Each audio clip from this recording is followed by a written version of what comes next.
Hi hello मी छाया सर्वांचं mini ब्लॉगमध्ये स्वागत करते. तर इथं आलूचे कटलेट बनवायचे ते आलू इथं मी कुकरला लावून दिलेले उघडण्यासाठी 2-3 मूठ पोहे घेतलेले ते सुद्धा भिजून ठेवलेले होते. आलू उकडून झाले होते.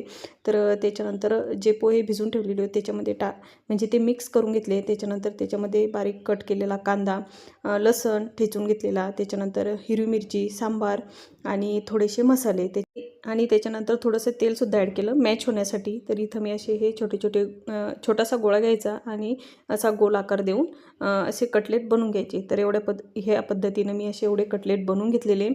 तर इथं मी ते डीप फ्राय करणार आहे. तुम्ही लागल्यास ते तेलामध्ये तळूनसुद्धा घेऊ शकता. तर मी इथं पॅनमध्ये ना थोडंसं तेल टाकलं, मोहरी आणि थोडासा कढीपत्ता ॲड करून हे कटलेट याच्यामध्ये ॲड केले. तर इथं आपण ते कमी गॅसवर चांगले फ्राय म्हणजे असे डीप फ्राय करून घ्यायचे. थोडंसं त्याच्यावरती झाकण ठेवायचं म्हणजे ते व्यवस्थित होतात. तर इथं कटलेट बनवून तयार झालेलं आहे.